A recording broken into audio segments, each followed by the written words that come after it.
Hello, my name is Brett Endies, Problem Behavior Specialist and Master Dog Trainer.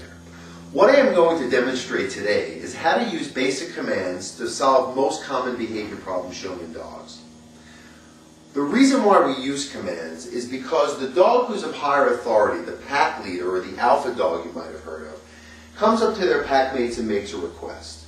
Whatever that request is, get out of my way, give me a bone, let's go travel somewhere, you have two choices.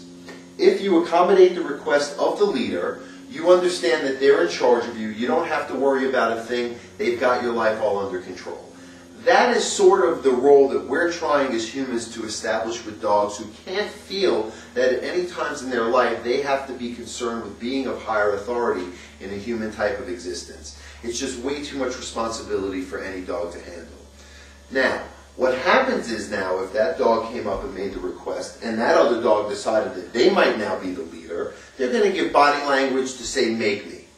What the dog who's more experienced, the usually older dog, the one who understands they've got this game figured out better than anybody, what they're going to do is they're going to go over to that other dog, and they're going to go bite at them or display some other kind of body language that shows a dominant type of behavior.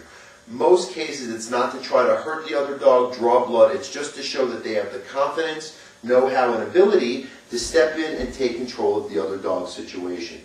Usually, one of them is going to submit or accept the fact that the other one is calling the shots, and then the situation is over, and now it's been established.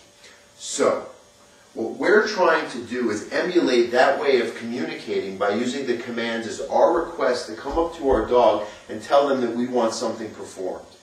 We're going to approach them, okay, bear, and we're going to give them a command and tell them to sit. Because Bear accommodated my request, and obviously because I'm a dog trainer, my dog understands that I'm the leader, good.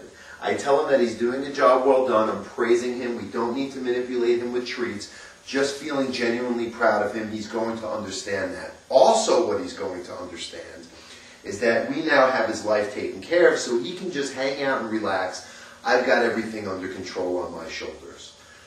If for some reason he decided he did not want to listen to me, thinking that he might be in charge, which is most dogs that I meet for the first time, what I would do to simulate that bite and body language at the basic level would come up to him, and with the word no, is just give a little tug on the leash and collar. And of course I'm not going to really give it to Bear because he's listening, and that's just going to simulate that you have the confidence and understanding that you're going to operate just like another dog would and step in and bite on the other dog's neck and invade their personal space.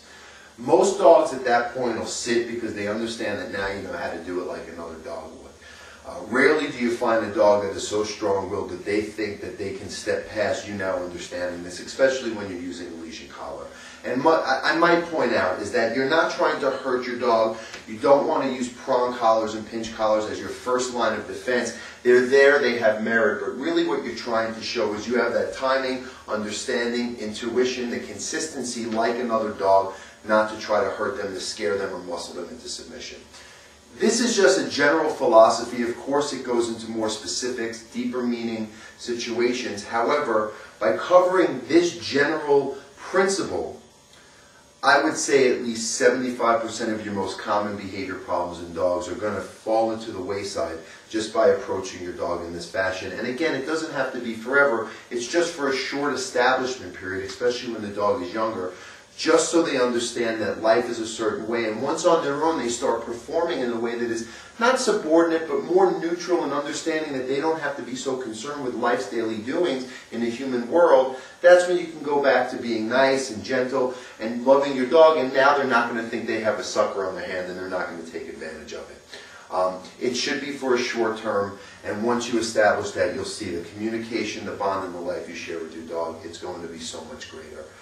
Thank you very much. Please watch other videos on different segments of training dogs. Have a good day.